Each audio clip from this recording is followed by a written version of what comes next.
গত ২ দিনে নাটোরের লালপুর উপজেলা স্বাস্থ্য কমপ্লেক্সে অন্তত ১৭৩ রোগী ভর্তি হয়েছেন, যাদের অধিকাংশই ঈশ্বরদীর ইপিজেড এলাকা থেকে এসেছেন বলে জানিয়েছেন চিকিৎসকরা। গতকাল শনিবার রাতে নাটোরের লালপুর উপজেলা স্বাস্থ্য কমপ্লেক্সে অন্তত ১৭৩ রোগী ভর্তি হয়েছেন। পাবনার ঈশ্বরদী রপ্তানি প্রক্রিয়াকরণ এলাকায় ইপিজেডে হঠাৎ ডায়রিয়ার প্রকোপ দেখা দেয়। গত ২ দিনে ঈশ্বরদী উপজেলা স্বাস্থ্য কমপ্লেক্সের রোগীর স্থান সংকুলন না হওয়ায় পার্শ্ববর্তী লালপুর উপজেলা স্বাস্থ্য কমপ্লেক্সে ১৭৩ জন রোগী ভর্তি হয়। এই ঘটনায় ইপিজেড কর্তৃপক্ষ গতকাল শনিবার দুপুরে সেখানকার সব কারখানার পানির নমুনা সংগ্রহ করে পরীক্ষার জন্য ঢাকায় পাঠিয়েছে। বিষয়টি তদন্ত করা হচ্ছে।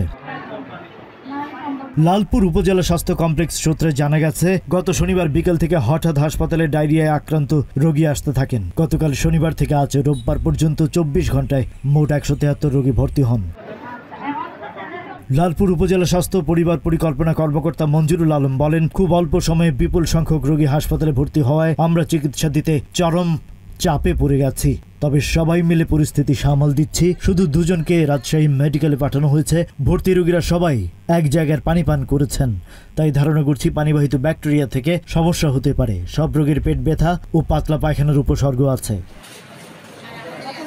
ঈশ্বরদী ইপিজেটের নির্বাহী পরিচালক এভিএম শহীদুল ইসলাম জানান, গত ২ দিন ধরে ইপিজেটের বেশ কয়েকজন কর্মী ডায়রিয়া আক্রান্ত হয়েছেন। বেশ কিছু রোগীকে ইপিজেট হাসপাতালে প্রাথমিক চিকিৎসা দেওয়া হয়েছে। ধারণা করা হচ্ছে পানির কারণে এমনটি হতে পারে। এরই মধ্যে ইপিজেটের ২৪টি কারখানার খাবার পানি সংগ্রহ করে পরীক্ষার জন্য পাঠানো হয়েছে। কারখানা এলাকা পরিচ্ছন্ন রাখতে প্রতিটি কারখানাকে পরামর্শ দেওয়া হয়েছে। হঠাৎ এই ডায়রিয়ার কারণ তদন্ত করে দেখা হচ্ছে।